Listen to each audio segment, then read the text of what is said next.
Hey guys, Hamsterwheel here with a new video, and today I'll be talking about what private servers I stopped playing on and why. I figured it would be kind of fun to go through the list after I made the what private servers do I play on video. So the first one that comes to mind is the first private server I ever tried out, which is Phoenix Warsong. This was a high-rate vanilla server, which years ago was actually quite good in terms of quality compared to the rest of the servers out there.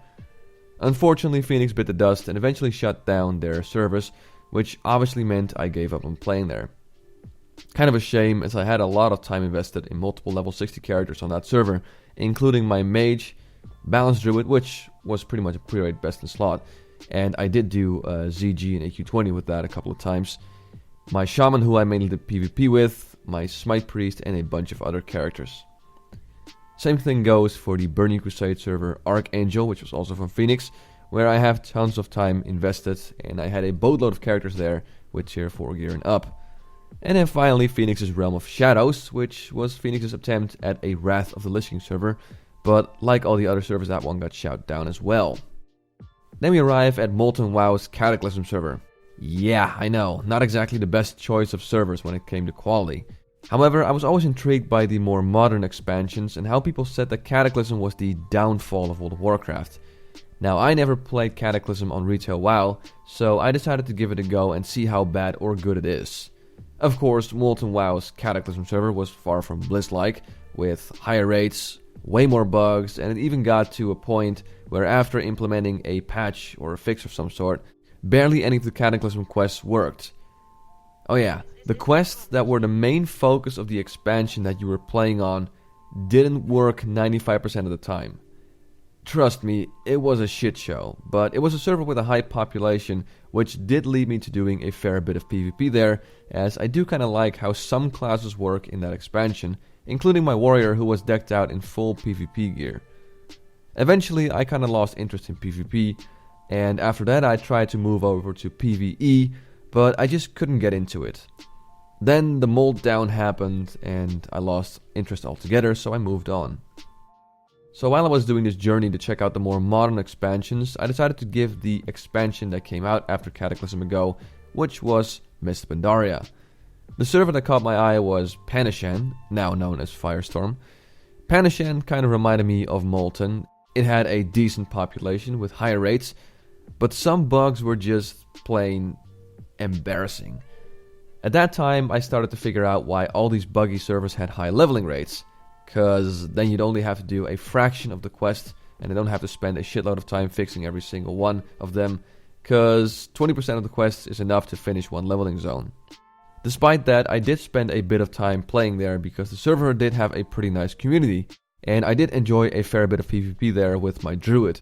Eventually though, I lost interest cause like Molten WoW, I just couldn't really get into the raiding on Mist Pandaria, and I decided to quit playing there as well. Then we arrive at Nostarius. I don't think I need to explain a whole lot why I stopped playing here, because pretty much everyone knows that they were shut down by Blizzard.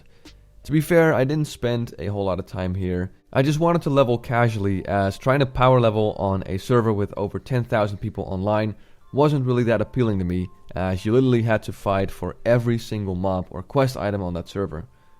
Was it frustrating at times? Definitely, but it was also epic to see.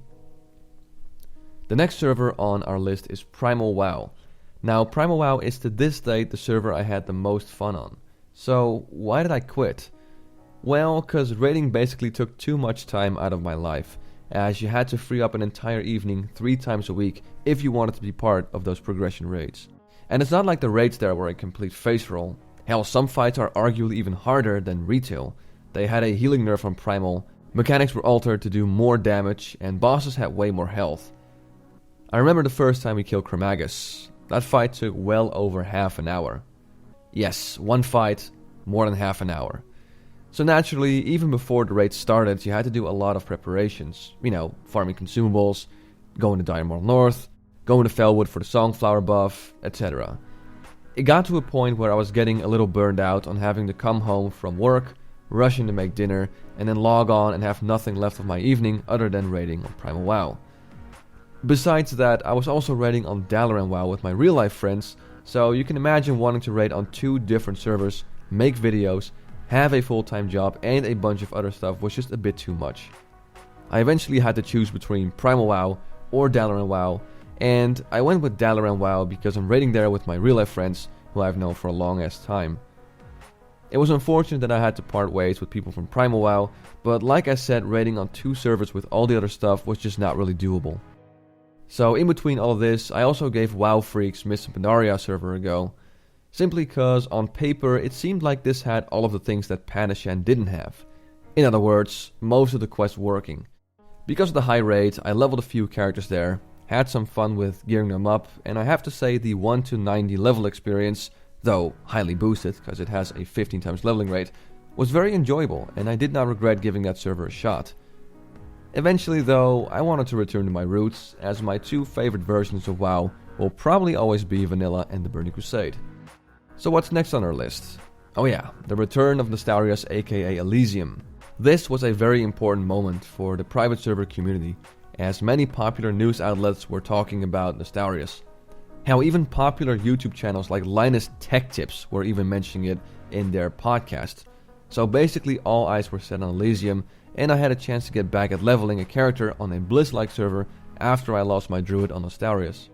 I started leveling a rogue there, and even though I had the same problems in quotation marks as Nostarius, meaning having to fight over every single mob, I had a blast playing there. Unfortunately, I started losing faith in the server after information was leaked regarding gold sellers, characters being pulled out of thin air, donation money being used for personal use, etc. It got to a point where I just didn't have enough faith in the project. Now, I'm not trying to say that Elysium is the only server where this kind of stuff happens, because I'm sure that almost every single server has some shady stuff going on. But this one really got to the point where I wasn't interested in the huge time investment it would take me to even get to max level. Leveling on a private server is always a bit of a roll of the dice, and eventually I decided to not take the risk on this server. So where did I go after that? Well, Hellground looked appealing at the time, with its slightly higher leveling rate and the fact that many of the people I know, including Orcbit and Dungeon J, were also interested in leveling there. So naturally, when it launched, I decided to check it out, and we had a blast there hanging out and leveling our characters up. Unfortunately, Hellground got shut down by B, and that's a direct quote from the staff from Hellground, so our leveling journey came to an abrupt end. So, after that whole debacle, we got word that Warmain was releasing a Burning Crusade server. I was honestly intrigued, because while their servers were a bit of a mess a couple of years ago when they still flew under the Molten banner, they did improve a lot throughout the years. Sure, they still had a cash shop, which I'm not really a fan of, but if the server was good enough, I was willing to live with that. And credit where credit's due, from all the server launches I experienced, this one had by far the smoothest launch. Sure, it wasn't perfect, but far better than any other launch I witnessed. So with the high rates, I got to level 70 quite fast, and I was ready to do dungeons and gear myself up for Karazhan. However, eventually I quit that server too. Why, you may ask? Well, the community is the most important aspect for me when it comes to playing on a private server. And maybe this is just a streak of bad luck for me, but almost every player I encountered there was just plain toxic. I simply got put off by the people there, and at a certain point I lacked any motivation to keep playing there. So after a bit of thinking, I decided to leave Warmain Outland behind and call it a day. At the time I was checking out Warmain, I was also curious about Hellfire, which was one of the competitors when Warmain's Outland was still fresh. I decided to give that a go instead, and in the beginning stages I liked what I saw. Unfortunately, it didn't take long until I saw that the population dropped like a ton of bricks. They used to have a decent population, but it seems most of them moved to Warmain's Outland server or some other random server. Last time I logged on to level on that server, there were only 12 people online. Now, I don't mind a low population that much, but 12 people is obviously way too low to have any sort of MMO experience. After seeing the population drop to those kind of numbers, I pulled the plug on Hellfire as well. And that's all of the servers I used to play on. There are some servers I tried out, but that was literally me checking it out for like 15 minutes, so you can't really call that playing there, especially compared to all the other servers I mentioned. I hope you enjoyed this extra little video, and I'll be back very soon with a new one, but until then, I'm Hamsterwheel and have a good one.